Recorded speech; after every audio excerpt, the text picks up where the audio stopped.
In the whirlwind of royal revelations, Meghan and Harry's narrative about an alleged racial comment within the royal family has taken several turns, leaving the public in a whirl of confusion. Greetings to all who've been following this saga. You've probably heard the latest twist. Charles and Catherine are now the names being whispered about in relation to Meghan and Harry's claim in their interview with Oprah Winfrey. But can we take this at face value? The consensus seems to be a resounding no. However, it's interesting to note that this information slipped out in a Dutch edition of a book by Scooby-Doo, and similar claims are said to be in the Italian and Spanish versions. The attempt to pass this off as a mere accident seems far-fetched. Thanks to The Sun's journalists, Sarah Grealish and Matt Wilkinson, there's a spotlight on the ever-changing versions of Meghan and Harry's story. The headline Royal Tales aptly summarizes the situation, as it has morphed numerous times, leading to a state of perplexity among fans. But is confusion the right word?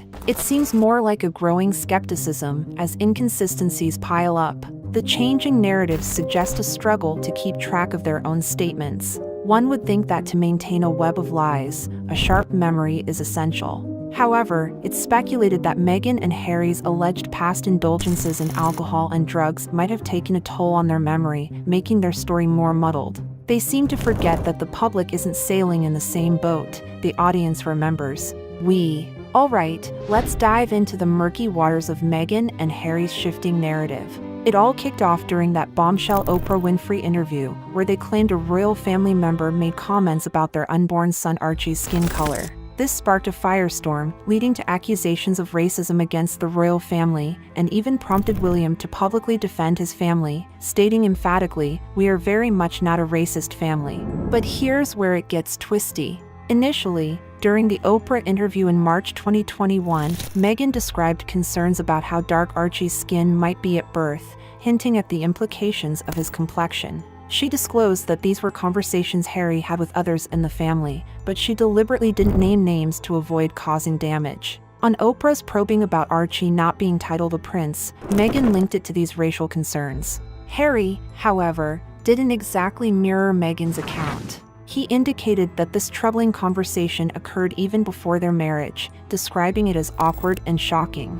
He refrained from divulging details, but downplayed the racial undertones, suggesting the comments were more along the lines of wondering about the baby's appearance. He also tied this to broader issues, like security for Meghan and financial concerns, suggesting a pattern of disregard from the family.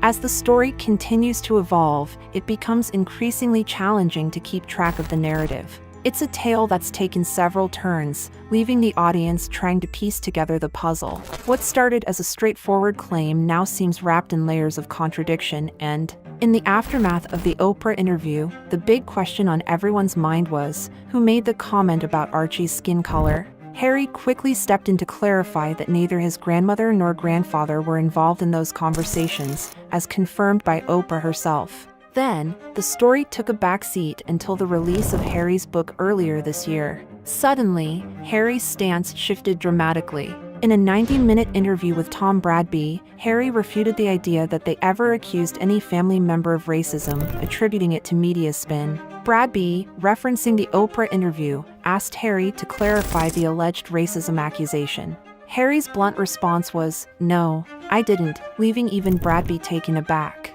Harry then attempted to deflect, suggesting that the British press was responsible for the spin. When Bradby reiterated Meghan's comments about concerns regarding Archie's skin color, Harry acknowledged there were concerns but refrained from labeling them as racist. Instead, he suggested it was a case of unconscious bias within the family, advocating for learning and growth to be part of the solution. In this twist and turn of events, Harry seems to be backpedaling on the initial claims, framing the situation as a misunderstanding rather than outright racism. The narrative continues to evolve, with each new statement adding another layer of complexity to the. Earlier this year, The Telegraph dropped a bombshell.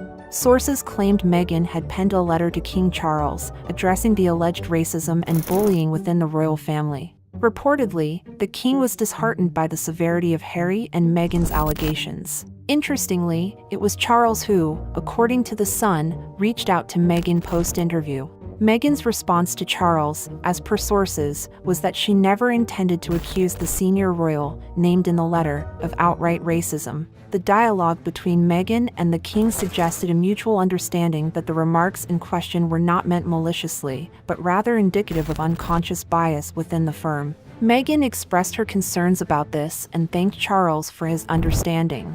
Fast forward to the release of Scooby-Doo's book Endgame. It stirred the pot by revealing that Meghan had identified 2 royal family members in her private letters to the king as part of those controversial conversations. The identities of these 2 individuals were allegedly not meant for public disclosure, but a printing error in the Dutch edition of the book let the cat out of the bag. They are said to be Charles and Catherine. While some speculate that Charles might have made an innocuous remark about Archie's appearance, the notion of Catherine being involved is met with skepticism. Many believe Catherine tends to steer clear of the Harry and Meghan saga, focusing instead on her duties and family life. The idea of her making a racially charged comment seems out of character for her, raising questions about the saga takes another turn with the Dutch translation of Scooby-Doo's book Endgame unintentionally revealing names. The author has been quick to distance himself from this blunder, claiming no responsibility for the translation mishap.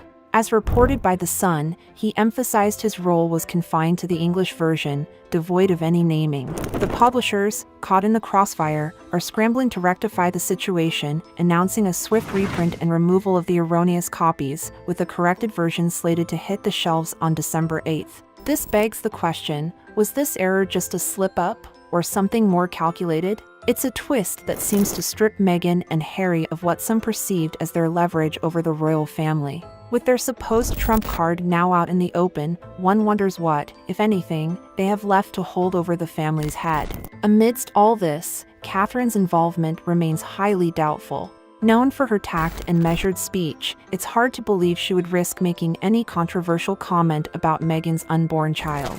If she did say anything, it's more likely it was a benign remark about the baby's anticipated cuteness, not anything with racial undertones. Scooby-Doo's role in this unfolding drama is intriguing. Is this a sign of a rift between him and the Sussexes, or is it just another instance of his own ambition taking the driver's seat? Whatever the case, it's clear that the story of Meghan, Harry, and the royal family is far from over, with each new revelation adding another layer to the. In this unfolding saga, Scooby-Doo's role has come under scrutiny. Some are wondering if his desire for the spotlight led him to deliberately leak the names in his book Endgame. This move, if intentional, snatched the reveal from Meghan Markle herself, sparking speculation about potential legal repercussions. Could this be a case of betrayal for the sake of personal glory? The idea that individuals like Meghan and Scooby-Doo might turn on each other when convenient isn't far-fetched. Loyalty and honor seem fluid in this narrative, with each party ready to throw the other under the bus to further their own agenda.